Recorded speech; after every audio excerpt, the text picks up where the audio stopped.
A goalkeeper that will get you save points, clean sheets, and not everyone owns. These are the best goalkeeper differentials for your team. Yo, listen up, Rue is stepping up the game, where fantasy Premier League runs in his veins. From transfers to captains, he's always on top, guiding you through every game week non-stop. They say Rue got that Salah flow. Welcome to the channel, enjoy the show. Wild cards, free hits with so much vibe. If you're hunting for success, then make sure you subscribe.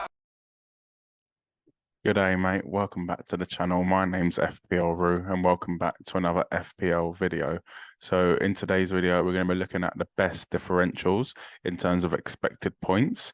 We're going to be looking at players that maybe you can bring in if you want it to be a bit different, and try and gain a rank on other people that are playing the game, other people in your mini leagues. So yeah, if you are looking for that player to make a difference, definitely watch this video. If you are new around here, please make sure you do subscribe to the channel.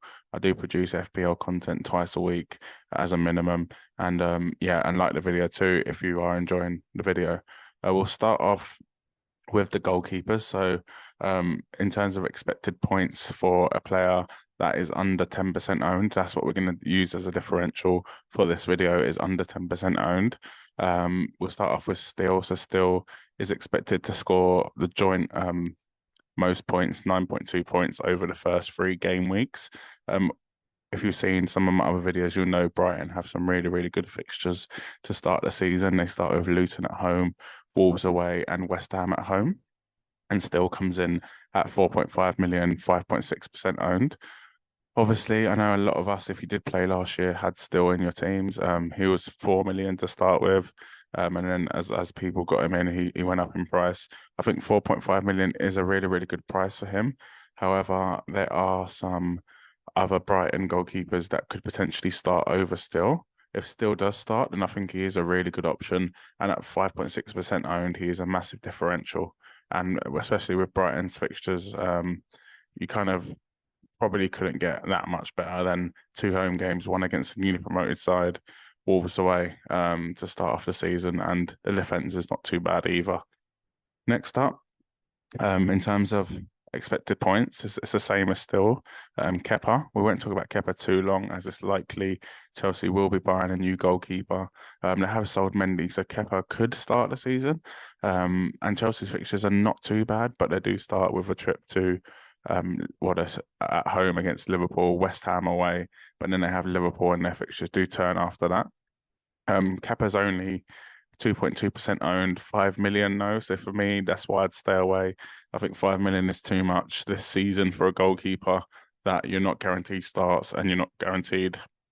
Well, you never guarantee clean sheets. But you're not likely to get clean sheets. It's uncertain really, because you don't know how Chelsea's going to perform this season. So for me, I wouldn't be recommending Kepa. I think stay away for now. Maybe later on in the season he could be an option, but for now, stay away. Next up, we've got Alisson.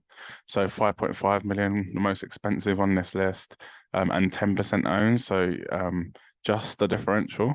He plays Chelsea first game away from home, then Bournemouth, then Newcastle away. So 2 tough away games in the first 3 fixtures, but he's still expected to score 9.1 points.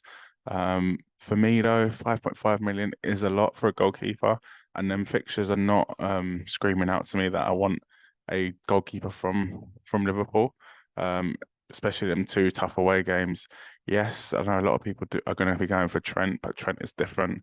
Trent can get you goals and assists, so for that reason, I would be staying clear of Alisson. Yes, he can make saves, but it's not worth it for me. Next up, you got Martinez. So Emi Martinez, the Aston Villa goalkeeper, 5 million, 8.3% owned. Tough start, Everton away, but then he's got Newcastle away, and then he's got Everton at home, Burnley away. 8.9 expected points in the first 3 games. For me, I don't mind Martinez.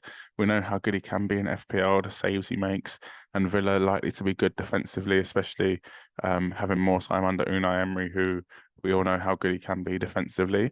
They've also just purchased a new centre-back, Pau Torres, so that could help their defence. I actually don't hate this pick, but 5 million, I think there are some better options out there. But if Ramsdale you could go for 5 million, but for me,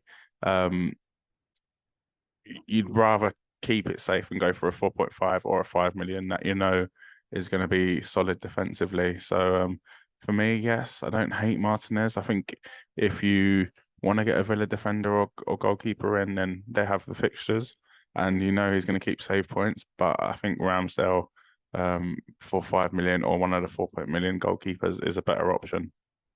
Next up, Jose Sa. I think stay away from Jose Sa. I feel like Wolves will be in trouble this season. They've sold Ruben Neves. I think João Martinez is leaving as well. So for 5 million, and yes, he's 1.6% owned, but he starts the season with Man United away. So for me, I'd stay clear of Jose Sa. Next up is an interesting one. So Flecken. So obviously Raya is still, at the time of recording anyway, David Raya is still a Brentford goalkeeper, so he probably will start the season if he's there at the beginning. But it is likely he will be leaving. Not too sure who yet, as he was supposed to be going Spurs earlier on in the window. But obviously that didn't go through or didn't materialize. So at the current moment, I'd say David Raya is number one. But if he does leave, then I think Flecken could be a really, really good option. 4.5 million, 3.9% owned. Yes, they got Spurs at home on the first game, but then Fulham away, Palace at home is expected to score 7.5 points in the first 3 games. And Brentford's defence do look really, really good. And yeah, really good start to the season for them. So if Raya does leave, then I think Flecken would be a really, really good option for your team.